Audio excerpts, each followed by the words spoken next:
ഇന്ന് നമുക്ക് ധനുഷും നിത്യാമേനോനുമൊക്കെ കേന്ദ്ര കഥാപാത്രത്തിലെത്തുന്ന ഇഡ്ലിക്കടൈ എന്ന തമിഴ് സിനിമയുടെ കഥ നോക്കിയാലോ? കഥയുടെ ചുരുക്കം എന്തെന്നാൽ, നായകനായിട്ടുള്ള മുരുകന്റെ അച്ഛനാണെങ്കിൽ ഇഡലിക്കട നടത്തുകയാണ്. എന്നാൽ മുരുകനാണെങ്കിലോ അതിനൊന്നും ഒട്ടും താല്പര്യമേ ഇല്ല. എങ്ങനെയെങ്കിലും നന്നായിട്ട് പഠിച്ച് വിദേശത്തേക്ക് പോകുക, അത് തന്നെയാണ് അവന്റെ ആഗ്രഹവും. പക്ഷെ അച്ഛനാണെങ്കിലോ അവൻ കൂടെ നിൽക്കണമെന്നും. എന്നാൽ അതൊന്നും കേൾക്കാതെ നായകനാണെങ്കിൽ വിദേശത്തേക്ക് പോയി അവിടെ വെച്ച് വലിയൊരു കമ്പനി മുതലാളിയുടെ മകളുമായിട്ട് വിവാഹവും ഉറപ്പിക്കും. പക്ഷേ ആ സമയത്തായിരുന്നു നായകന്റെ അച്ഛൻ മരണപ്പെട്ടു പോകുന്നതും. നാട്ടിലേക്ക് വന്ന നായകനായ മുരുകനാണെങ്കിൽ പിന്നീട് തിരികെ പോയിട്ടേയില്ല. അതിന് പിന്നിൽ ഒരു കാരണമുണ്ട്. അതെന്തെന്നറിയണ്ടേ? എങ്കിൽ നമുക്ക് വേഗം സിനിമയുടെ കഥയിലേക്ക് കടക്കാം. അതിനു മുൻപായിട്ട് വീഡിയോ കാണുന്ന കൂട്ടുകാരാണെങ്കിൽ ഒന്ന് ലൈക്ക് ചെയ്ത് സപ്പോർട്ട് ചെയ്യാനും വീഡിയോ ഒന്ന് ഹൈപ്പ് ചെയ്യാനും മറക്കരുതേ. സിനിമ തുടങ്ങുമ്പോൾ മധുരയിലെ അതിമനോഹരമായ ഗ്രാമമാണ് കാണിക്കുന്നത്. അവിടെ ഇഡലിക്കട നടത്തുന്ന ശിവനേശൻ എന്നൊരാൾ. ശിവനേശന്റെ ഇഡലിക്കട ആ ഗ്രാമത്തിൽ വളരെ ഫേമസ് ആണ്. 6 മണിക്ക് തന്നെ കട ആരംഭിക്കും. 3 മണിയാകുമ്പോൾ തന്നെ എഴുന്നേറ്റ് കുളിച്ചൊരുങ്ങി അമ്പലത്തിൽ പോകുന്നത് പോലെയാണ് ശിവനേശൻ തന്റെ കടയിലേക്ക് പോകുന്നതും. ആ കടയിൽ ഇത്രയും ആളുകൾ വരാൻ കാരണം തന്നെ ശിവനേശൻ സ്പെഷ്യലായിട്ട് ഉണ്ടാക്കുന്ന തന്റെ ഇഡലികളാണ്. എങ്ങനെയെന്നാൽ കൈകൊണ്ടാണ് അരയ്ക്കുന്നതും. സാമ്പാറിന് വേണ്ടിയിട്ടുള്ള മസാലകളെല്ലാം ശിവനേശൻ തന്നെയാണ് തയ്യാറാക്കുന്നത് പോലും. അതിന് യാതൊരുവിധ ഇലക്ട്രോണിക് ഉപകരണങ്ങളും ഉപയോഗിക്കാറേയില്ല. വർഷങ്ങളായിട്ട് അത് തുടർന്നുകൊണ്ടേയിരിക്കുകയാണ്. ശിവനേശന്റെ മകനാണ് മുരുകൻ. സ്കൂളൊക്കെ കഴിഞ്ഞ് നേരെ മുരുകൻ വരുന്നത് ശിവനേശന്റെ കടയിലേക്കാണ്. ഗാന്ധിയുടെ അഹിംസയാണ് ശിവനേശൻ ഫോളോ ചെയ്യുന്നത്. ശിവനേശൻ തന്റെ മകനെയും ഗാന്ധിയുടെ അഹിംസയൊക്കെ പറഞ്ഞു പഠിപ്പിച്ചാണ് വളർത്തുന്നതും. ശിവനേശന്റെ ഏറ്റവും വലിയ ആഗ്രഹം എന്തെന്നാൽ, താൻ പാരമ്പര്യമായിട്ട് നടത്തിക്കൊണ്ടുവരുന്ന ഈ ഒരു കട നശിച്ചു പോകരുത്. തന്റെ മകൻ അത് ഏറ്റെടുത്ത് നടത്തണമെന്നാണ് അച്ഛന്റെ ആഗ്രഹവും. ആ ഒരു കാര്യം മുരുകന്റെ മനസ്സിലുമുണ്ട്. മുരുകനും ഇങ്ങനെ ഫുഡൊക്കെ ഉണ്ടാക്കുന്നതിന് ഒരുപാട് താല്പര്യമായിരുന്നു. അതുകൊണ്ട് തന്നെ അവൻ സ്കൂൾ പഠനമൊക്കെ കഴിഞ്ഞ് നേരെ പോകുന്നത് ഹോട്ടൽ മാനേജ്മെന്റിന്റെ കോഴ്സ് പഠിക്കുവാൻ വേണ്ടിയിട്ടാണ്. എന്നിട്ട് എങ്ങനെയെങ്കിലുമൊക്കെ തന്റെ അച്ഛന്റെ കട അത് വലുതാക്കണം, അതൊരു ബിസിനസ് പരമായിട്ടൊക്കെയാണ് മുരുകൻ ചിന്തിക്കുന്നതും. എന്നാൽ ശിവനേശന് അതിനൊട്ടും താല്പര്യമേ ഇല്ല. വലിയ വലിയ ബിസിനസ്സുകാരെ പോലെയൊക്കെ അച്ഛനെ വളർത്തണം. എന്നാൽ ശിവനേശൻ പറയുന്നതോ, താൻ ഉണ്ടാക്കുന്ന ഈ ഒരു ഫുഡിന്റെ ടേസ്റ്റ് പലരും ഉണ്ടാക്കിയാൽ കിട്ടുമോ? തനിക്ക് ഒരു സിഗ്നേച്ചർ സ്റ്റൈലുണ്ട്, അതൊരിക്കലും മറ്റുള്ളവർ ഉണ്ടാക്കിയാൽ കിട്ടില്ല എന്നതായിരുന്നു ശിവനേശൻ പറയുന്നതും. പക്ഷേ മുരുകനാണെങ്കിലോ, എങ്ങനെയെങ്കിലും ഈ ഒരു ബിസിനസ് വിപുലീകരിച്ചിട്ട് ഒരുപാട് കാശുണ്ടാക്കുക, നല്ല വീട് വയ്ക്കുക, വണ്ടി വാങ്ങുക, അങ്ങനെ ലക്ഷറി ലെവലിലാണ് ചിന്തിക്കുന്നത്. പക്ഷേ ശിവനേശന് നല്ല സമാധാനം വേണം, നല്ല ജീവിതം വേണം, സന്തോഷമായിട്ട് തന്റെ ഈ ജോലി അങ്ങനെ അങ്ങ് ചെയ്തു പോവുക. സാധാരണ ഒരു ലൈഫാണ് ശിവനേശൻ ആഗ്രഹിച്ചതും. ഈ ഒരു കാരണത്തെ ചൊല്ലി അച്ഛനും മകനും തമ്മിൽ ദിവസവും പ്രശ്നമായിരുന്നു. അച്ഛന്റെ കൂടെ നിന്ന് കഴിഞ്ഞാൽ തന്റെ ജീവിതം രക്ഷപ്പെടില്ല എന്ന് ചിന്തിച്ച മുരുകനാണെങ്കിൽ നേരെ മെഡ്രാസിലേക്ക് പോവുകയാണ് ചെയ്തത്. മെഡ്രാസിലോട്ട് പോകുന്ന മുരുകനോട് ശിവനേശൻ പ്രത്യേകം പറയുന്നുണ്ട്, ഒരിക്കലും നീ ഒരു ഇഡലിക്കട വിട്ടുകളയരുതെന്ന്. അങ്ങനെ മുരുകനാണെങ്കിൽ മെഡ്രാസിലേക്ക് പോകും. പിന്നീട് കുറേ നാളുകൾക്ക് ശേഷമാണ് കാണിക്കുന്നത്, മുരുകൻ ഇപ്പോൾ ഉള്ളത് ബാങ്കോക്കിലാണ്. അവിടുത്തെ ഒരു ഫേമസ് ആയിട്ടുള്ള 5 സ്റ്റാർ ഹോട്ടൽ അത് നടത്തുന്നതോ വിഷ്ണുവർദ്ധൻ എന്നൊരാളും. അയാളുടെ ഹോട്ടലില് മെയിൻ ഷെഫാണ് ഇപ്പോൾ മുരുകൻ. മുരുകൻ ഉള്ളത് കൊണ്ടാണ് ആ ഒരു ഹോട്ടൽ ഇപ്പോൾ നല്ല പച്ച പിടിച്ചു പോകുന്നത്. എന്നു മുതൽ മുരുകൻ അവിടുത്തെ മെയിൻ ഷെഫായി വന്നോ അന്നു മുതൽ ആ ഒരു ഹോട്ടലിൽ നല്ല ലാഭമുണ്ടാകുവാനായും തുടങ്ങി. ഇത്രയ്ക്ക് ഫേമസ് ആകുവാനായിട്ടുള്ള കാരണം തന്നെ മുരുകനാണ്. അതുകൊണ്ട് തന്നെ ഈ വിഷ്ണുവർദ്ധന്റെ മകളായ മീരയ്ക്ക് മുരുകനോട് പ്രണയമുണ്ടാകുന്നു. അവരുടെ രണ്ടുപേരുടെയും വിവാഹം ദേ ഇപ്പോൾ 2 ആഴ്ചക്കകം നടക്കുവാനായും പോവുകയാണ്. മുരുകനെ കൂടെ നിർത്തി കഴിഞ്ഞാൽ ഉറപ്പായിട്ടും രക്ഷപ്പെടാനാകുമെന്ന് വിഷ്ണുവർദ്ധൻ അറിയാവുന്നത് കൊണ്ട് തന്നെയാണ് തന്റെ മകളായ മീരയുടെ പ്രണയം വിഷ്ണുവർദ്ധൻ അക്സെപ്റ്റ് ചെയ്തതും. വിഷ്ണുവർദ്ധന്റെ മകനായിട്ടുള്ള അശ്വിന് മീരയും മുരുകനും തമ്മിലുള്ള വിവാഹത്തിന് താല്പര്യമേ ഇല്ല. അതിന് കാരണം മുരുകനെ അവന് ഇഷ്ടമല്ല, അതാണ്. എന്തെന്നാൽ ഈ വിഷ്ണുവർദ്ധനാണെങ്കിൽ എപ്പോഴും മുരുകനെ പൊക്കി പൊക്കിയാണ് സംസാരിക്കുന്നതും. അശ്വിനാണെങ്കിലോ ബിസിനസിന്റെ പരിസരത്തേ വരില്ല. അവൻ അച്ഛന്റെ പൈസയാണെങ്കിൽ ദൂർത്തടിച്ച് നശിപ്പിച്ച് കളയുകയാണ് പതിവ്. ചൂതാട്ടം, അതിലൊക്കെയാണ് അവൻ ഏറ്റവും കൂടുതൽ ഇൻട്രസ്റ്റും. അതുകൊണ്ട് തന്നെ മിക്കപ്പോഴും പോലീസ് കേസാണുള്ളതും. നീ ചെയ്യേണ്ട കാര്യങ്ങളാ മുരുകൻ ചെയ്യുന്നത്, അവൻ കാരണമാ എന്റെ ബിസിനസ് ഇങ്ങനെ നിലനിന്ന് പോകുന്നത് എന്നൊക്കെ പറഞ്ഞ് എപ്പോഴും വിഷ്ണുവർദ്ധനാണെങ്കിലോ അശ്വിനെയും മുരുകനെയും കമ്പയർ ചെയ്യാറുണ്ട്. അതുകൊണ്ടാണ് മുരുകനോട് അശ്വിന് ഇത്രയും ദേഷ്യം. മാത്രമല്ല, തന്റെ മകൻ എന്ത് തെറ്റ് ചെയ്താലും അച്ഛൻ അത് പറഞ്ഞ് മനസ്സിലാക്കി കൊടുക്കാതെ, ഗ്യാംബ്ലിങ്ങിൽ നിനക്ക് ഇഷ്ടമുണ്ടെന്നുണ്ടെങ്കിൽ അത് ലീഗലായിട്ടുള്ള രാജ്യത്ത് പോയി ചെയ്യുവാനായിട്ടാണ് മകനോട് പറയുന്നത്. അതുകൊണ്ട് തന്നെ ഈ അശ്വിൻ എപ്പോഴും മുരുകനെ ടോർച്ചർ ചെയ്യാറുണ്ട്. പക്ഷേ മുരുകനാണെങ്കിലോ അതെല്ലാം കണ്ടില്ല എന്ന് നടിക്കാറാണ് പതിവ്. അച്ഛൻ പറഞ്ഞു കൊടുത്തിട്ടുള്ള അഹിംസയുടെ വഴിയാണ് മുരുകൻ ഫോളോ ചെയ്യുന്നതും. മുരുകന്റെ ഈ ഒരു സ്വഭാവമാണ് മീരയ്ക്ക് ഏറ്റവും കൂടുതൽ ഇഷ്ടമായതും. കാരണം മുരുകനാണെങ്കിലോ ഇപ്പോഴേ അവരുടെ കൺട്രോളില്ല. കല്യാണം കഴിച്ചു കഴിഞ്ഞാലും തന്റെ കൺട്രോളിൽ തന്നെ കിടന്നോളും എന്നാണ് മീര കരുതുന്നതും. എന്നാൽ ഇത്രയും വലിയ പണക്കാരിയെ പെൺകുട്ടിയെ കല്യാണം കഴിക്കാൻ പോകുന്നെങ്കിലും മുരുകന് അത്ര വലിയ സന്തോഷമൊന്നുമില്ല. അവന്റെ ഏറ്റവും വലിയ സങ്കടം അവന്റെ അച്ഛനെയും അമ്മയും ആലോചിച്ചാണ്. അച്ഛന്റെ ചിന്ത എന്തെന്നാൽ തന്റെ മകൻ ഈ ഒരു ഇഡലിക്കട നോക്കി നടത്തുമെന്നാണ്. പക്ഷേ മുരുകനാണെങ്കിലോ ഇപ്പോൾ ദേ പണക്കാരിയായിട്ടുള്ള പെൺകുട്ടിയെ കല്യാണം കഴിച്ച് ബാങ്കോക്കിൽ തന്നെ സെറ്റിൽ ആകുവാനായും പോകുന്നു. അച്ഛനെയും അമ്മയും കല്യാണത്തിന് പോലും കൊണ്ടുവരാൻ കഴിയില്ലല്ലോ എന്ന ടെൻഷനായിരുന്നു മുരുകന്. നാട്ടിൽ വെച്ചല്ല കല്യാണം, ബാങ്കോക്കിൽ വെച്ചാണ്. അതുകൊണ്ട് തന്നെ അച്ഛനെയും അമ്മയും ഓർത്താണ് അവൻ ഏറ്റവും കൂടുതൽ സങ്കടപ്പെടുന്നതും. അച്ഛനും അമ്മയും അവനുമായിട്ട് ഇപ്പോൾ പഴയതുപോലെ വലിയ ബോണ്ടിംഗ് ഒന്നുമില്ല. അതും അവന്റെ മനസ്സിനെ വല്ലാതെ അലട്ടുന്നുണ്ട്. വിഷ്ണുവർദ്ധൻ തന്റെ മരുമകനെ എല്ലാവർക്കും മുന്നിൽ പരിചയപ്പെടുത്തുന്നതിന് വേണ്ടിയിട്ട് ഒരു വലിയ പാർട്ടി അറേഞ്ച് ചെയ്തിരിക്കുകയാണ്. അതിൽ പങ്കെടുക്കുവാനായിട്ട് ഒരുപാട് VIPസും എത്തുന്നുണ്ട്. അതേസമയം തന്നെ പാർട്ടിയിൽ വെച്ച് മുരുകൻ ഒരു കോൾ വരും. അതവന്റെ അമ്മയുടേതായിരുന്നു. കല്യാണത്തിന് വരുവാൻ വേണ്ടിയിട്ട് അവർ ഓക്കെ പറഞ്ഞ് വിളിക്കുകയാണെന്നാണ് മുരുകൻ കരുതിയത്. ഫോൺ എടുക്കുന്ന സമയത്തോ അമ്മ പറഞ്ഞത്, അച്ഛൻ മരിച്ചു പോയടാ, നീ അച്ഛന് വേണ്ടിയിട്ടുള്ള കർമ്മങ്ങളൊക്കെ വന്ന് ചെയ്തിട്ട് പോയെന്നാണ് അമ്മ പറഞ്ഞതും. അത് കേട്ടതും മുരുകന് സഹിക്കാനായില്ല. ആ ഒരു വിവരം അറിഞ്ഞതും വിഷ്ണുവർദ്ധനും ആകെ ടെൻഷനായി. വിഷ്ണുവർദ്ധന്റെ ഏറ്റവും വലിയ ടെൻഷൻ എന്തെന്നാൽ 2 ആഴ്ചയല്ലേ ഉള്ളൂ ഇനി കല്യാണത്തിന്, കല്യാണം മുടങ്ങിപ്പോകുമോ എന്നതാണ് ടെൻഷൻ. അല്ലാതെ മുരുകന്റെ അച്ഛൻ മരിച്ചതിലല്ല. നാട്ടിലേക്ക് പോകുവാനായി ഒരുങ്ങുന്ന മുരുകനോട് പ്രത്യേകം വിഷ്ണുവർദ്ധൻ പറയുന്നുണ്ട്, നിനക്ക് എല്ലാ കാര്യങ്ങളും ഓർമ്മയുണ്ടല്ലോ, ഒരുപാട് VIPs ഒക്കെ വരുന്നതാ, ഞാൻ എല്ലാവർക്കും ഇൻവിറ്റേഷനും കൊടുത്തു കഴിഞ്ഞു. അതുകൊണ്ട് കല്യാണം മാറ്റിവെക്കാനൊന്നും പറ്റില്ല, നാട്ടിലേക്ക് പോയിട്ട് വേഗം തിരികെ വരണമെന്ന് പ്രത്യേകം പറഞ്ഞാണ് വിഷ്ണുവർദ്ധൻ മുരുകനെ നാട്ടിലേക്ക് അയക്കുവാനായി ഒരുങ്ങുന്നതും. എന്നാൽ മീരയ്ക്കും വല്ലാത്ത ടെൻഷൻ. നാട്ടിൽ പോയിട്ട് പെട്ടെന്ന് തന്നെ തിരികെ വിളിച്ചുകൊണ്ട് വരുവാനായിട്ട് മീരയാണെങ്കിലോ തന്റെ ഒരു അസിസ്റ്റന്റിനെയും മുരുകനൊപ്പം പറഞ്ഞു വിടുകയാണ്. അവരുടെ എല്ലാവരുടെയും ടെൻഷൻ എന്തെന്നാൽ കല്യാണം ഇനി താമസിച്ചു പോകുമോ, നടത്താൻ കഴിയില്ലയോ എന്നൊക്കെയാണ്.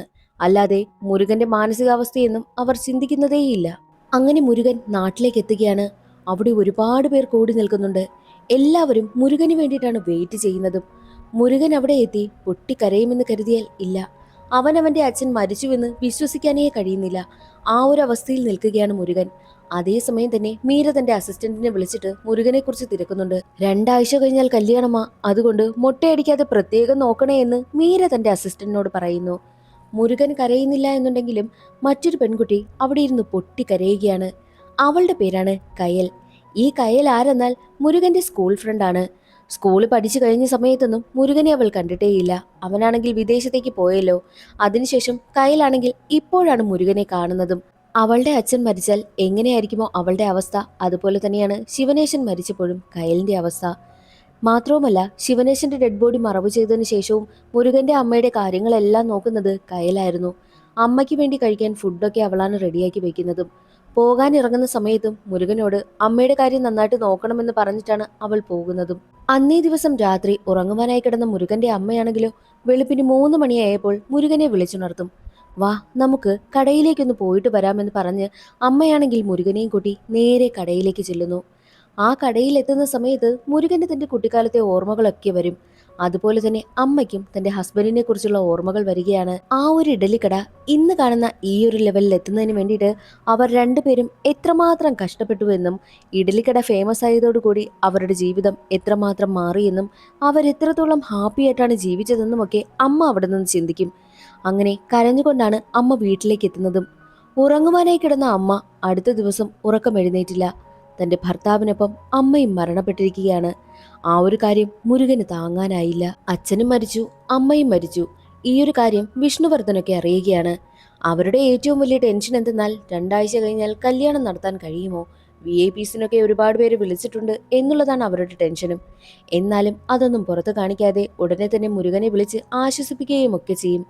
മീര എത്രത്തോളം ആശ്വസിപ്പിക്കുമെങ്കിലും നേരെ തന്റെ അസിസ്റ്റന്റിനെ വിളിച്ചിട്ട് അവന്റെ അച്ഛനും അമ്മയും മരണപ്പെട്ടു, ഇനി അവൻ അവിടെ നിൽക്കാതെ എങ്ങനെയെങ്കിലും അവനെ ഇവിടെ നിന്ന് കൂട്ടിക്കൊണ്ടു വരുവാനായിട്ടാണ് തന്റെ അസിസ്റ്റന്റിനോട് മീര പറയുന്നതും. എന്നാൽ മുരുകനാണെങ്കിൽ എന്ത് ചെയ്യണമെന്നറിയാത്ത അവസ്ഥ. വീടും ദേ കിടക്കുന്നു, കടയും ദേ കിടക്കുന്നു. ഇത് രണ്ടും എന്തെങ്കിലും ഒരു ലെവലിലാക്കിയിട്ട് താൻ വരാമെന്ന് പ്രത്യേകം പറയുന്നുണ്ട് മുരുകൻ. പക്ഷേ അതെല്ലാം കേട്ട് മീരയ്ക്ക് വല്ലാതെ ടെൻഷനാവുകയാണ് ചെയ്യുന്നതും. എന്നാൽ ശിവനേശന്റെ കടയുടെ ഓപ്പോസിറ്റ് മാരി എന്നൊരാളാണെങ്കിൽ ഒരു പൊറോട്ട കട നടത്തുന്നുണ്ട്. അയാൾക്കാണെങ്കിലോ ശിവനേശന്റെ കടയെ ഒരു നോട്ടമുണ്ട്. അതുകൊണ്ട് തന്നെ ഇനിയത് നോക്കി നടത്താൻ ആരാ ഉള്ളത്, ഞാൻ ആ കട വാങ്ങിക്കൊള്ളാമെന്നും മാരി പറയും. താൻ തിരിച്ചു പോയി കഴിഞ്ഞാൽ കട നശിച്ചു പോകുമോ എന്ന ചിന്ത കാരണം മുരുകനാണെങ്കിലോ ആ ഒരു കട മാരിക്ക് കൊടുക്കുവാനായും തീരുമാനിച്ചു. അങ്ങനെ മാരി അതിനു വേണ്ടിയിട്ടുള്ള എല്ലാ പേപ്പേഴ്സും റെഡിയാക്കിക്കൊണ്ട് വന്ന സമയം ഒപ്പിടുവാനായി തുടങ്ങുന്ന മുരുകന്റെ മനസ്സ് സമ്മതിച്ചില്ല. കുട്ടിക്കാലത്തെ ഓർമ്മകളെല്ലാം അവനെ അലട്ടിക്കൊണ്ടേയിരുന്നു. അതുകൊണ്ട് തന്നെ ഒപ്പിടുന്നത് പകുതിയിൽ ഉപേക്ഷിച്ചിട്ട് താൻ ഈ കട വിൽക്കാനായിട്ട് തയ്യാറാകുന്നില്ല എന്നുള്ള കാര്യം മാരിയോട് തുറന്നു പറയും. തന്റെ കയ്യിൽ വന്ന ആ ഒരു കട നഷ്ടമാകുന്നതിന്റെ ദേഷ്യമായിരുന്നു മാരിക്ക്. പക്ഷേ അതൊന്നും മുരുകൻ മൈൻഡ് ചെയ്യുന്നതേയില്ല. അതേ സമയമായിരുന്നു ഈ കാര്യങ്ങളെല്ലാം അറിഞ്ഞ് മീര വിളിക്കുന്നതും. മീരയുടെ ടെൻഷൻ എങ്ങനെയെങ്കിലും കല്യാണം നടത്തണം, അത് തന്നെയാണ്. എന്നാൽ മുരുകൻ പറയുന്നത് എന്തായാലും ഒരു 6-7 മാസം കഴിയട്ടെ, ഞാൻ ഇവിടുത്തെ കാര്യങ്ങളെല്ലാം സെറ്റിലാക്കിയിട്ട് വരാമെന്ന് പറയും. അത് കേട്ട മീര പറയുന്നത്, ആ മാരിയ കട വാങ്ങുമെന്ന് പറഞ്ഞതല്ലേ, നിനക്കത് കൊടുത്തിട്ട് വന്നൂടെ എന്നാണ്. അത് കേട്ടതും എങ്ങനെയെങ്കിലും കട വിറ്റിട്ട് മുരുകനെ അവിടേക്ക് വരുത്തുവാൻ വേണ്ടിയിട്ട് മീരയാണ് മാരിയെ ഏർപ്പാടാക്കിയത് എന്നുള്ള കാര്യം മുരുകന് മനസ്സിലായി. അതോടുകൂടി മുരുകന് ദേഷ്യം വരും. മുരുകനാണെങ്കിലോ നീയാണോ ഇതെല്ലാം റെഡിയാക്കിയതെന്ന് ചോദിക്കുമ്പോൾ നീ എന്തിനാ ആ ഒരു അഴുക്ക കട ഇങ്ങനെ നോക്കി നടത്തുന്നത് എന്ന് പറഞ്ഞ് കടയെ കുറ്റപ്പെടുത്തുന്നു. മുരുകനത് ഇഷ്ടമായില്ല. കടയെ കുറ്റപ്പെടുത്തിയത് അവനൊട്ടും സഹിക്കാനായില്ല. അതെല്ലാം കേട്ട് ദേഷ്യം വന്ന മുരുകനാണെങ്കിലോ കല്യാണം വേണ്ട എന്ന് തീരുമാനിക്കും. മീര ഒരുപാട് കെഞ്ചുന്നു. പക്ഷേ അവന് വല്ലാത്ത ദേഷ്യമായിരുന്നു അപ്പോഴെല്ലാം. ഇതെല്ലാം കാണുന്ന അശ്വിനാണെങ്കിലോ നീ എന്തിനാ അവനോടൊക്കെ കെഞ്ചുന്നത് എന്നാണ് ചോദിക്കുന്നതും. അശ്വിൻ ഫോൺ വാങ്ങി സംസാരിക്കുന്ന സമയത്തും അതൊന്നും മൈൻഡ് ചെയ്യാൻ കൂട്ടാകാതെ മുരുകൻ മുഖം തിരിച്ചു കളയുകയാണ് ചെയ്തതും. എന്നാൽ ഉടനെ തന്നെ വിഷ്ണുവർദ്ധൻ ഫോൺ വാങ്ങിച്ചിട്ട് ചോദിക്കുന്നുണ്ട്, നിനക്ക് ഈ കല്യാണത്തിന് സമ്മതമാണോ അല്ലയോ, നീ ഉടനെ തിരികെ വരുമോ എന്നൊക്കെ ചോദിക്കുന്ന സമയത്ത് ഇല്ല എന്നായിരുന്നു മുരുകന്റെ മറുപടിയും. അതോടുകൂടി മീരയും മുരുകനും തമ്മിലുള്ള കല്യാണം അവിടെ അവസാനിക്കുകയാണ്. പക്ഷേ ഇതെല്ലാം കേട്ടുകൊണ്ടു നിന്ന കയലിന് ഒരുപാട് സന്തോഷമാകും. കാരണം കയലിന്റെ മനസ്സിലും മുരുകനോട് ചെറിയ ഇഷ്ടമൊക്കെയുണ്ട്. മീരയുടെയും മുരുകന്റെയും കല്യാണം സ്റ്റോപ്പ് ചെയ്തത് ന്യൂസിലൊക്കെ വരികയാണ്. അതും വലിയ ഹെഡ്ലൈൻ ആയിട്ടാണ് വരുന്നതും. അതോടുകൂടി വിഷ്ണുവർദ്ധന്റെ ഫാമിലിക്ക് വല്ലാത്ത നാണക്കേടാകും. അവർക്ക് അതിന്റെ ദേഷ്യം മുരുകനോടുണ്ട്. എന്നാൽ മറ്റൊരു വശത്ത് മുരുകനാണെങ്കിൽ അസിസ്റ്റന്റിനോട് തിരികെ കയറി പോകുവാനായി പറയും. എന്നാൽ അസിസ്റ്റന്റ് ആണെങ്കിലോ അതിന് തയ്യാറാകുന്നില്ല. ഒരുപാട് വർഷങ്ങളായി അസിസ്റ്റന്റ് നാട്ടിലേക്ക് വന്നിട്ട് അയാളുടെ കുടുംബം പോലും തന്നെ മറന്നു പോകും എന്ന പേടിയായിരുന്നു അസിസ്റ്റന്റിന്. അതുകൊണ്ട് തന്നെ തിരിച്ചു പോകാതെ മുരുകനൊപ്പം നിൽക്കുവാനായിട്ടും അസിസ്റ്റന്റ് തീരുമാനിക്കുന്നു. അങ്ങനെ മുരുകനാണെങ്കിലോ വെളുപ്പിന് 3 മണിക്ക് എഴുന്നേറ്റ് കുളിച്ച് റെഡിയായി നേരെ അച്ഛനെ പോലെ തന്നെ കടയിലേക്ക് എത്തും. കടയൊക്കെ വൃത്തിയാക്കി അച്ഛനാണെങ്കിൽ കല്ലിലല്ലേ അരിയാട്ടുന്നത്, അതുപോലെ തന്നെ കല്ലിൽ അരിയാട്ടുവാനായും തുടങ്ങും. പഴക്കമില്ലാത്തത് കൊണ്ട് തന്നെ മുരുകന്റെ ദേഹമൊക്കെ വല്ലാതെ വേദനിക്കുവാനായും തുടങ്ങി. മുരുകൻ കഷ്ടപ്പെടുന്നത് കണ്ട് കയ്യിലും കൂടെ ചേരുകയാണ്.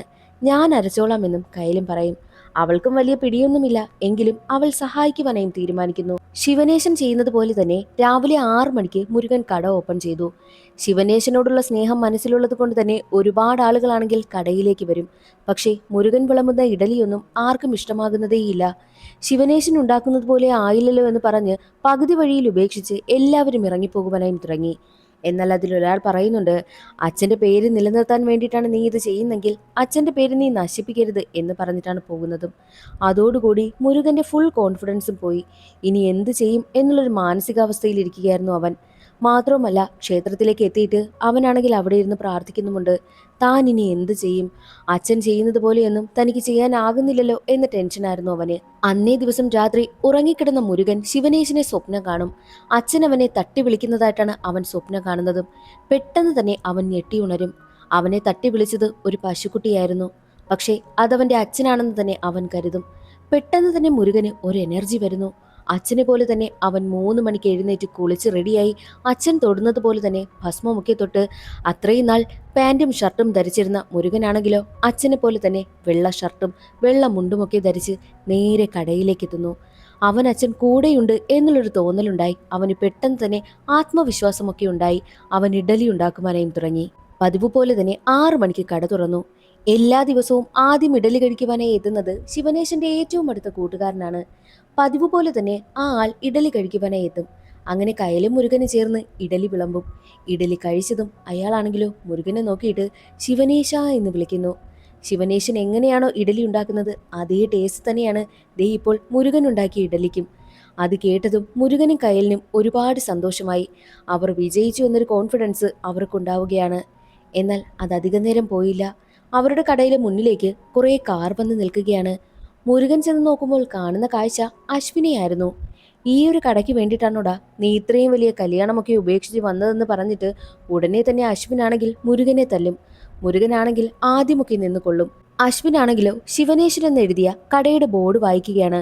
മുരുകൻ എന്നു മുതൽ കട ഏറ്റെടുത്ത് നടത്തുവാൻ തുടങ്ങി അന്നു മുതൽ അച്ഛന്റെ പേരാണ് കടയ്ക്കിട്ടിരിക്കുന്നതും. എന്നാൽ അശ്വിനാണെങ്കിലോ ആ ഒരു ബോർഡ് തറയിലിട്ട് ചവിട്ടി മെതിക്കുകയാണ്. അത് കാണുന്ന മുരുകന് കൺട്രോൾ ചെയ്യാനാകാത്ത വിധം ദേഷ്യം വരും. അവൻ ഉടനെ തന്നെ അശ്വിനെ തല്ലും. അശ്വിന്റെ കൈയും കാലുമൊക്കെ അവൻ അടിച്ചൊടിക്കുകയാണ് ചെയ്തതും. മുരുകനാണെങ്കിലോ അവനെ കൺട്രോൾ ചെയ്യാൻ പോലും പറ്റുന്നില്ല. ഉടനെ തന്നെ അശ്വിന്റെ കൂട്ടാളികളാണെങ്കിൽ അശ്വിനെ ഹോസ്പിറ്റലിലേക്ക് കൊണ്ടുപോകുന്നു. അശ്വിന്റെ അവസ്ഥയറിഞ്ഞ് വിഷ്ണുവർദ്ധൻ നേരെ മധുരയിലേക്ക് എത്തും. തന്റെ മകനെ കാണുമ്പോൾ അവന് സീരിയസ് ആയിട്ട് ട്രീറ്റ്മെന്റ് ഒക്കെ കൊടുത്തുകൊണ്ടിരിക്കുകയാണ്. ഏകദേശം കാലും കൈയുമൊക്കെ റെഡിയായി വരുവാൻ 1 മാസം എടുക്കും. ഇതുവരെയും അവന് ബോധം പോലും വീണിട്ടില്ല. അതുകൊണ്ട് തന്നെ വിഷ്ണുവർദ്ധൻ മുരുകനെ കാണാൻ വന്നിട്ട് പറയുന്നുണ്ട്, എൻ്റെ മകൻ എഴുന്നേറ്റാൽ എന്തായിരിക്കും ചെയ്യുന്നതെന്ന് എനിക്കറിയത്തില്ല. അതുകൊണ്ട് അവൻ്റെ കണ്ണിൽ കാണാത്ത സ്ഥലത്ത് പോകുവാനായിട്ടും വിഷ്ണുവർദ്ധൻ പറയുന്നു. പക്ഷേ അതൊന്ന് കേൾക്കുവാനായിട്ട് മുരുകൻ കൂട്ടാക്കുന്നില്ല. എന്ത് വന്നാലും ഞാൻ തന്നെ അത് നേരിട്ടോളാമെന്നും മുരുകൻ പറയുന്നു. അങ്ങനെ പഴയതുപോലെ തന്നെ അച്ഛൻ്റെ ഇഡലിക്കട നോക്കി നടത്തുകയാണ് മുരുകൻ. ഇപ്പോൾ ശിവനേശന്റെ കൈപുണ്യവും അതേ രുചിയുമൊക്കെ മുരുകൻ ഉണ്ടാക്കുന്ന ആഹാരത്തിന് വന്നതുകൊണ്ട് തന്നെ ഒരുപാട് പേർ ഇഡലി കഴിക്കുവാനായിട്ട് പഴയതുപോലെ തന്നെ കടയിലേക്ക് എത്തും. മുരുകനാണെങ്കിലോ ഒരുപാട് സന്തോഷമാകുന്നു. അതിനിടയിൽ കൂടി കയലും മുരുകനും തമ്മിൽ പ്രണയത്തിലാകും. ഈ കയലാണെങ്കിലോ എപ്പോഴും മുരുകനൊപ്പമാണ് നടക്കുന്നതും. അതുകൊണ്ട് തന്നെ നാട്ടിലുള്ളവരൊക്കെ അതും ഇതുമൊക്കെ പറഞ്ഞു തുടങ്ങി. മാത്രവുമല്ല, ഓപ്പോസിറ്റ് കട നടത്തുന്ന ആ ഒരു മാരിയില്ലേ, മാരിക്കാണെങ്കിൽ കയലിനോട് ചെറിയ ക്രഷ് ഉണ്ട്. എത്ര തന്നെ കയലിന്റെ പിറകെ നടന്നാലും അവളാണെങ്കിൽ മാരിയെ മൈൻഡ് ചെയ്യുന്നതേയില്ല. കയൽ മുരുകനെ ആത്മാർത്ഥമായിട്ടാണ് പ്രണയിക്കുന്നതും. മുരുകന്റെ കട ഫേമസ് ആയി വന്നതോടുകൂടി മാരിയുടെ കടയ്ക്ക് ഡിമാൻഡ് കുറഞ്ഞു. ആരും അവിടെ വരാതായി. അതുകൊണ്ട് തന്നെ മാരിക്ക് മുരുകനോട് വല്ലാത്ത ദേഷ്യമായിരുന്നു. എന്നാൽ മറ്റൊരു വശത്ത് 1 മാസം കഴിഞ്ഞ് ഹോസ്പിറ്റലിൽ നിന്നും എഴുന്നേൽക്കുകയാണ് അശ്വിൻ. അശ്വിനാണെങ്കിലോ മുരുകനെ എങ്ങനെയൊക്കെ തല്ലണമെന്ന് ഹോസ്പിറ്റൽ വെച്ച് പ്രാക്ടീസ് ചെയ്തിട്ടാണ് മുരുകനെ കാണുവാനായിട്ട് റെഡിയാകുന്നതും. അതേസമയം ജോലിയെല്ലാം കഴിഞ്ഞ് സമാധാനത്തോടു കൂടി തൻ്റെ വീട്ടിലേക്ക് പോവുകയായിരുന്ന മുരുകനെ വഴിയിൽ വെച്ച് തടഞ്ഞു നിർത്തുകയാണ് അശ്വിനും കൂട്ടരും. എന്നിട്ട് അശ്വിനാണെങ്കിലോ മുരുകനെ ഒരുപാട് തല്ലും. എന്തൊക്കെ കാര്യങ്ങൾ ഹോസ്പിറ്റൽ വെച്ച് പ്രാക്ടീസ് ചെയ്തോ അതെല്ലാം ഇപ്പോൾ ദേ പ്രയോഗിക്കുകയാണ്. എന്നാൽ ഒരടി പോലും മുരുകൻ തിരിച്ചടിക്കുന്നതേയില്ല. മുരുകൻ ആദ്യം അശ്വിനെ തല്ലിയ സമയത്ത് തൻ്റെ അച്ഛൻ പഠിപ്പിച്ച ആ ഒരു അഹിംസയില്ലേ, ആ ഒരു രീതിയിൽ തന്നെ ജീവിക്കണമെന്ന് പറഞ്ഞതെല്ലാം ഓർമ്മ വന്നതുകൊണ്ട് തന്നെയാണ് ഇപ്പോഴാണെങ്കിൽ അശ്വിനെ മുരുകൻ ഒന്നും ചെയ്യാത്തത്. നീ എന്താടാ തിരിച്ചു തല്ലാത്തതെന്ന് അശ്വിൻ ചോദിക്കുമ്പോൾ, ഞാൻ നിന്നെ തല്ലി, നീ എന്നെ തിരിച്ചു തല്ലി, ഈ പ്രശ്നം അവിടെ തീരുമല്ലോ എന്നും മുരുകൻ പറയും. പക്ഷേ അതൊന്നും കേൾക്കുവാനായിട്ട് അശ്വിൻ കൂട്ടാക്കുന്നില്ല.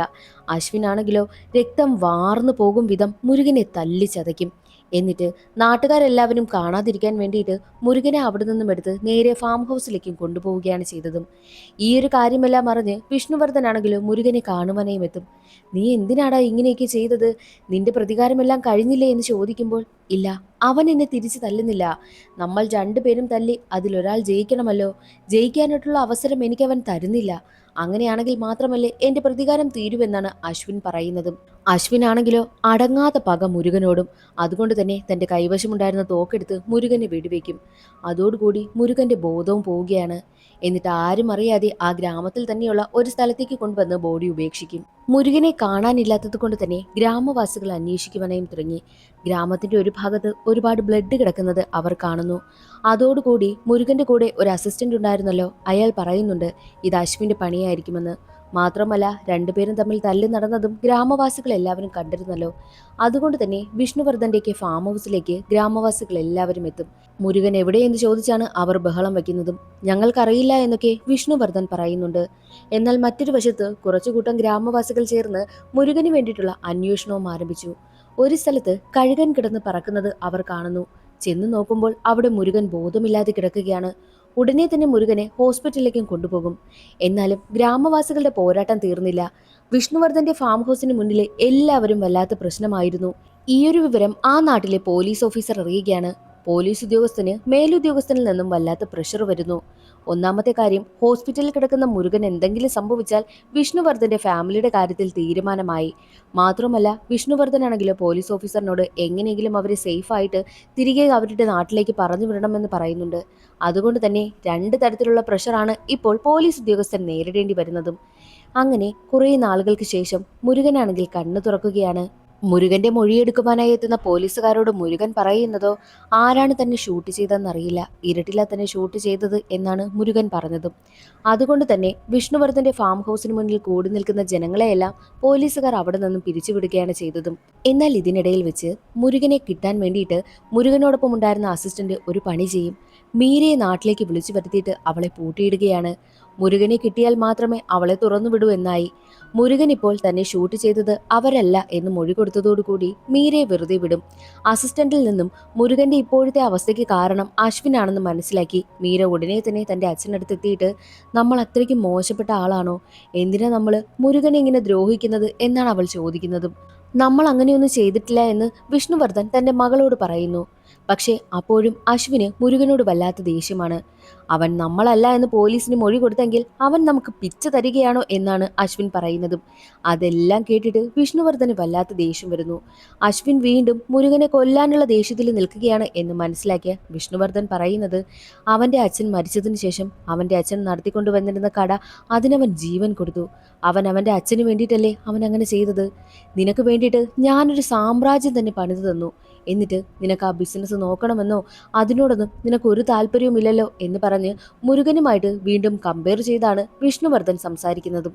മുരുകനെ ഹോസ്പിറ്റലിൽ നിന്നും നാട്ടിലേക്ക് കൊണ്ടുവരികയാണ്. നാട്ടിലുള്ള ജനങ്ങളെല്ലാം അവനെ ആരതി ഒഴിഞ്ഞാണ് സ്വീകരിക്കുന്നതും. അങ്ങനെ പതിയെ പതിയെ മുരുകൻ ജീവിതത്തിലേക്കും തിരികെ വന്നു. പഴയതുപോലെ തന്നെ അവൻ കടയിലേക്കും വരികയാണ്. അവനോട് എപ്പോഴും എന്തിനും കൂട്ടായി കയലുമുണ്ട്. അവന്റെ കാര്യങ്ങളെല്ലാം നന്നായിട്ട് നോക്കുന്നത് കയലായിരുന്നു. അതുകൊണ്ട് തന്നെ ഗ്രാമത്തിലുള്ള പലരും പല രീതിയിലാണ് കയലിനെയും മുരുകനെയും കുറിച്ച് സംസാരിക്കുന്നതും. ഈ കാര്യങ്ങളെല്ലാം ഒടുവിൽ കയലിന്റെ അമ്മയുടെ ചെവിയിലെത്തുകയാണ്. അമ്മയാണെങ്കിലും ഇനി മേലാൽ ആ കടയിലേക്ക് പോകരുതെന്ന് പറഞ്ഞ് കയലിനെ തടയും. ആ ഒരു വിവരങ്ങൾ അറിഞ്ഞ മുരുകൻ പറയുന്നത് താൻ കയലിനെ കല്യാണം കഴിക്കാമെന്നായിരുന്നു. കയലിനും അതൊരുപാട് സന്തോഷമായി. അതോടുകൂടി എന്തോ ആയിക്കോട്ടെന്ന് കരുതി അമ്മ ആ ഒരു വിഷയം അവിടെ ക്ലോസ് ചെയ്യും. അങ്ങനെ കയലും മുരുകനും തമ്മിൽ പ്രണയത്തിലാകും. പിന്നീട് അവരുടെ റൊമാൻറ്റിക് സീനുകളൊക്കെയാണ് കാണിക്കുന്നത്. ഒരു ദിവസം മീരയാണെങ്കിലും മുരുകനെ കാണുവാനായും എത്തുകയാണ്. നിന്നെ ഷൂട്ട് ചെയ്തത് അശ്വിനാണോന്ന് ചോദിക്കുമ്പോൾ, അല്ല, ഞാൻ ആരെയും കണ്ടില്ല എന്നായിരുന്നു മുരുകൻ പറഞ്ഞത്. അപ്പോഴും അവരുടെ പേര് പറഞ്ഞു കൊടുക്കുവാനായിട്ട് മുരുകൻ തയ്യാറാകാത്തത് അശ്വിൻ അറിയും. അശ്വിൻ അപ്പോഴും മുരുകനോട് വല്ലാത്ത ദേഷ്യം. അവൻ എന്തിനാ അങ്ങനെ പറയുന്നത്, നമുക്കവൻ പിച്ച തരികയാണോ, അവനെ കൊല്ലാതെ ഞാൻ വരില്ല എന്നാണ് അശ്വിൻ പറയുന്നത്. പക്ഷേ വിഷ്ണുവർദ്ധനാണെങ്കിലോ അവനെ തിരികെ കയറി പോകുവാനായിട്ട് ഒരുപാട് നിർബന്ധിക്കും. നീ ഞങ്ങൾക്കൊപ്പം തിരികെ വാ, ഇതെല്ലാം ഇവിടെ ഉപേക്ഷിച്ചിട്ട് വാ എന്ന് പറയുമ്പോഴും ഇല്ല, ഞാൻ അവനെ തകർക്കാതെ തിരികെ വരില്ല എന്ന് പറയും. അത് കേട്ട് വിഷ്ണുവർദ്ധൻ ചോദിക്കുന്നത്, ശരി, നീ തിരികെ വരുവാനായിട്ട് എന്ത് വേണം, ഞാൻ നിനക്ക് എന്ത് ചെയ്തു തരണമെന്ന് ചോദിക്കും. അതിന് മറുപടിയായിട്ട് അശ്വിൻ പറയുന്നത്, അവനെ തകർക്കുവാനായിട്ട് ഒരേ ഒരു വഴിയേ ഉള്ളൂ. അവൻ ജീവന് തുല്യം സ്നേഹിച്ച് കൊണ്ടു നടക്കുന്ന ആ ഒരു കടയില്ലേ, ആ കട നശിപ്പിക്കണം. എന്നാൽ മാത്രം ഞാൻ തിരികെ വരാമെന്നും വിഷ്ണുവർദ്ധനോട് അശ്വിൻ പറയും. അങ്ങനെയെങ്കിൽ ശരി, എന്തെങ്കിലും ചെയ്ത് ഇവനെ ഇവിടെ നിന്നും അങ്ങ് കൊണ്ടുപോകണമെന്നായിരുന്നു വിഷ്ണുവർദ്ധന്റെ ചിന്ത. അതുകൊണ്ട് തന്നെ അവന്റെ ആവശ്യം അംഗീകരിച്ചു കൊടുക്കുവാനായിട്ടും വിഷ്ണുവർദ്ധൻ തീരുമാനിക്കും. വിഷ്ണുവർദ്ധൻ നേരെ വരുന്നത് ആ നാട്ടിലെ പോലീസ് ഉദ്യോഗസ്ഥനെ കാണുവാൻ വേണ്ടിയിട്ടാണ്. മുരുകന്റെ കട പൂട്ടണം, അതിന് സഹായിക്കണമെന്ന് പറഞ്ഞ് കുറേ കാശും കൊടുക്കുന്നു. എന്നിട്ട് അതിനു വേണ്ടിയിട്ടുള്ള ഐഡിയയും പറഞ്ഞു കൊടുക്കുകയാണ്. വിഷ്ണുവർദ്ധൻ പറയുന്നത്, കട ആരംഭിച്ചത് ഏകദേശം മുരുകന്റെ മുതുമുത്തശ്ശന്മാരുടെ കാലത്ത് നിന്നല്ലേ, അത്രയും വർഷത്തെ പഴക്കമുണ്ട്. അപ്പോൾ എന്തായാലും കടയ്ക്ക് ഡോക്യുമെന്റ്സ് ഒന്നും കാണില്ല, നമുക്ക് ആ വിധം ഒന്ന് നീങ്ങാം, എന്നിട്ട് കട ക്ലോസ് ചെയ്യിപ്പിച്ചാലോ എന്നും പോലീസ് ഉദ്യോഗസ്ഥനോട് പറഞ്ഞിട്ടാണ് കുറെ കാശ് കൊടുത്തതും. അങ്ങനെ പോലീസ് ഉദ്യോഗസ്ഥനാണെങ്കിൽ ആ വിധത്തിൽ അന്വേഷണം ആരംഭിച്ചു. ഒരു ദിവസം അന്വേഷണത്തിനൊടുവിൽ പോലീസ് ഉദ്യോഗസ്ഥൻ വിഷ്ണുവർദ്ധൻ അടുത്തേക്ക് എത്തും. ആര് പറഞ്ഞു കടയ്ക്ക് ഡോക്യുമെന്റ്സ് ഇല്ല എന്ന്, ദേ നോക്കെന്ന് പറഞ്ഞ് കുറെ ഡോക്യുമെന്റ്സ് കാണിക്കുന്നു. അത് മുരുകന്റെ കടയുടെ ഡോക്യുമെന്റ്സ് ആയിരുന്നു. അതോടുകൂടി എല്ലാ പ്ലാനും പോയല്ലോ എന്ന വിഷമത്തിലായിരുന്നു വിഷ്ണുവർദ്ധൻ. അതെല്ലാം കണ്ടുകൊണ്ട് നിൽക്കുന്ന പോലീസ് ഓഫീസറിനോട് കോൺസ്റ്റബിൾ ചോദിക്കും, യഥാർത്ഥത്തിൽ ആ കടയുടെ ഡോക്യുമെന്റ്സ് തന്നെയാണോ അത്? അതിന് മറുപടിയായിട്ട് പോലീസ് ഉദ്യോഗസ്ഥൻ പറയുന്നത്, അല്ല, അയാൾ കുറെ കാശ് എന്നെ ഏൽപ്പിച്ചില്ലേ മുരുകന്റെ കട പൂട്ടുവാൻ വേണ്ടിയിട്ട്, ആ കാശ് ഉപയോഗിച്ച് ഞാൻ തയ്യാറാക്കിയതാ ഈ ഡോക്യുമെന്റ്സ്. എന്തിനാണ് ആ ഒരു പോലീസ് ഓഫീസർ അങ്ങനെ ചെയ്തതെന്നാൽ, ശിവനേശന്റെ കടയിൽ പണ്ട് മുതൽക്കേ സ്കൂൾ കുട്ടികൾക്ക് ഇഡലി ഫ്രീയാ. ശിവനേശന്റെ കടയിൽ നിന്നും ഇഡലി കഴിച്ചുകൊണ്ടാണ് ഈ പോലീസ് ഓഫീസർ എന്നും സ്കൂളിലേക്ക് പോകുന്നതും. അതിന്റെ നന്ദിയാണ് ഇപ്പോൾ ആ പോലീസ് ഓഫീസർ കാണിച്ചിരിക്കുന്നതും. എന്നാൽ മറ്റൊരു വശത്ത് മാരിക്ക് മുരുകനോട് വല്ലാത്ത ദേഷ്യം. അതിന് പിന്നിൽ രണ്ട് കാരണങ്ങളുണ്ട്. ഒന്ന്, മാരിയുടെ കടയ്ക്ക് മുന്നിലാണല്ലോ മുരുകന്റെ കട. മാരിയുടെ കടയിലേക്ക് ആരും വരാതെ മുരുകന്റെ കടയിലേക്ക് എല്ലാവരും പോകുന്നത് കാരണം മാരിയുടെ കച്ചവടവും കുറഞ്ഞു. മാത്രവുമല്ല മാരിക്ക് ക്രഷുള്ള പെൺകുട്ടിയായ കയലിനോടാണല്ലോ മുരുകന് പ്രണയവും. 2 കാരണങ്ങൾ കൊണ്ടും ദേഷ്യം വന്ന മാരിയാണെങ്കിലോ കുടിച്ച് വീലായി മുരുകൻ അടുത്തേക്ക് ചെല്ലും. അന്നേരം മുരുകൻ വീട്ടിലില്ലായിരുന്നു. മുരുകന്റെ വീട്ടില് ഒരു ചെറിയ പശുക്കുട്ടിയുണ്ട്. ആ പശുക്കുട്ടിയാണ് അന്ന് മുരുകനെ സ്വപ്നത്തിൽ നിന്ന് ഉണർത്തിയതും. ആ സമയം മുരുകൻ കണ്ട സ്വപ്നം അവന്റെ അച്ഛനെ ആയിരുന്നല്ലോ. അന്നു മുതൽ തന്നെ ആ പശുക്കുട്ടിയെ തന്റെ അച്ഛനായിട്ടാണ് മുരുകൻ കരുതുന്നതും. ആ പശുക്കുട്ടിയെ തന്നെ മാരി കൊല്ലുവാനായി നോക്കുന്ന സമയത്തായിരുന്നു മുരുകൻ അവിടേക്ക് വന്നതും. വായില്ലാ ജീവനെ നീ കൊല്ലാൻ നോക്കുന്നോടാ എന്ന് പറഞ്ഞിട്ടാണ് മാരിയെ മുരുകൻ തല്ലുന്നതും. അവിടെ വെച്ച് വലിയ ഫൈറ്റ് തന്നെ നടക്കും. അവസാനം മാരിയെ മുരുകൻ കൊല്ലുമെന്നായി. എന്നാൽ മറ്റൊരു വശത്ത് മുരുകൻ കടയിലില്ലാത്ത തക്കം നോക്കി അശ്വിൻ കടയിലേക്ക് വന്ന് ആ കട അവൻ കത്തിച്ചു കളയും. ആ ഒരു വിവരമാണെങ്കിൽ അസിസ്റ്റന്റ് വഴി മുരുകൻ അറിയുകയാണ്. മുരുകൻ അന്നേരം മാരിയെ കൊല്ലുവാനായിട്ട് ശ്രമിക്കുന്ന സമയത്തായിരുന്നു ഈ ഒരു വിവരം അസിസ്റ്റന്റ് വഴി മുരുകൻ അറിയുന്നതും. മുരുകൻ ഉടനെ തന്നെ കടയിലേക്കെത്തും. അപ്പോഴേക്കും കട മുഴുവൻ കത്തിത്തീർന്നിരുന്നു. ജീവൻ പോകുന്ന വേദനയോടുകൂടിയാണ് ആ ഒരു കാഴ്ച മുരുകൻ കണ്ടുകൊണ്ട് നിൽക്കുന്നതും. അതൊന്നും കണ്ടിട്ട് അസിസ്റ്റന്റിന് സഹിച്ചില്ല.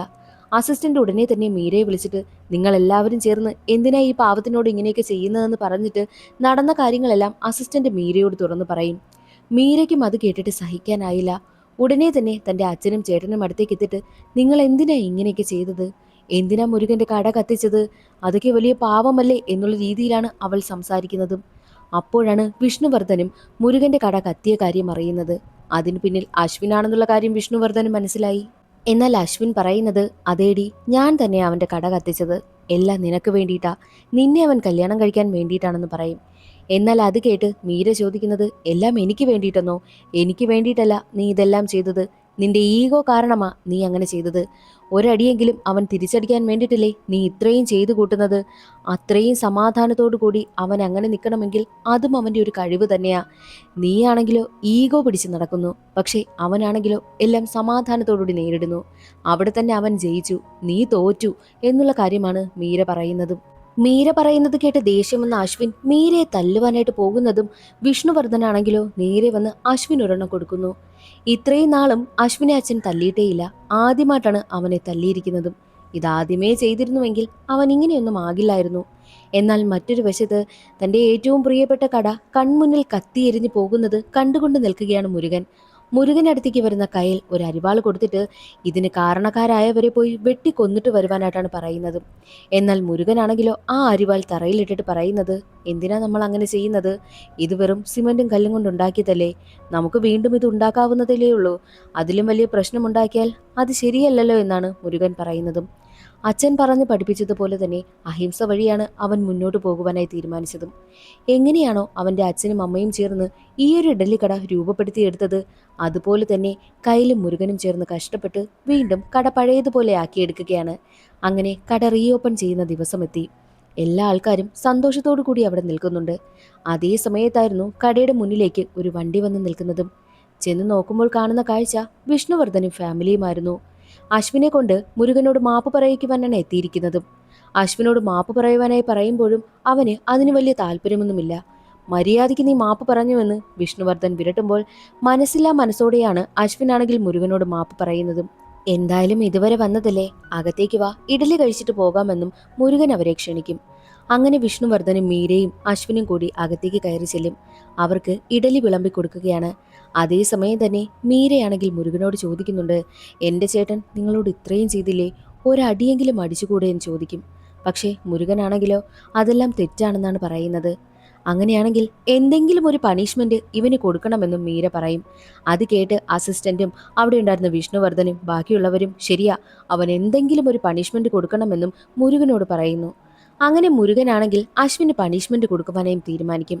അശ്വിന് കൊടുത്ത പണിഷ്മെന്റ് എന്താണെന്നോ, അവിടെ അരിയാട്ടുക അത് തന്നെയാണ്. ആ ഒരു ജിം ബോഡിക്കാരനെ കൊണ്ട് കല്ലിൽ അരിയാട്ടിപ്പിക്കുകയാണ് ചെയ്യുന്നതും. അശ്വിനാണെങ്കിലോ കുറേ നേരം കഴിഞ്ഞതും ശരീരം വേദനിക്കുന്നു, കൈയും കാലും ഒക്കെ വേദനിക്കുന്നു, നന്നായിട്ട് വിയർക്കുന്നു. അശ്വിൻ മുരുകനോട് ചോദിക്കും, ഇതിനേക്കാൾ നല്ലത് നീ എന്നെ തല്ലുന്നതാ, എനിക്കിതൊന്നും സഹിക്കാൻ വയ്യേ എന്ന് പറയുമ്പോൾ നീ ഇത് തന്നെ ചെയ്യണം, ഈ അരി മുഴുവൻ ഇവിടെ നിന്ന് ആട്ടിയിട്ടേ നിനക്ക് എഴുന്നേൽക്കാൻ കഴിയൂ എന്നാണ് മുരുകൻ പറയുന്നതും. അതോടുകൂടി സിനിമയുടെ കഥ അവിടെ അവസാനിക്കുകയാണ്. ഇന്നത്തെ ഈ ഒരു വീഡിയോ എല്ലാവർക്കും ഇഷ്ടമായെന്ന് കരുതുന്നു. ഇഷ്ടമായാൽ ഒന്ന് ലൈക്ക് ചെയ്ത് സപ്പോർട്ട് ചെയ്യാനും ചാനൽ ഇഷ്ടമായാൽ സബ്സ്ക്രൈബ് ചെയ്യാനും മറക്കരുതേ. അടുത്തൊരു സിനിമയുടെ കഥയിൽ കാണാം. അതുവരെ എല്ലാ കൂട്ടുകാർക്കും ബായ്.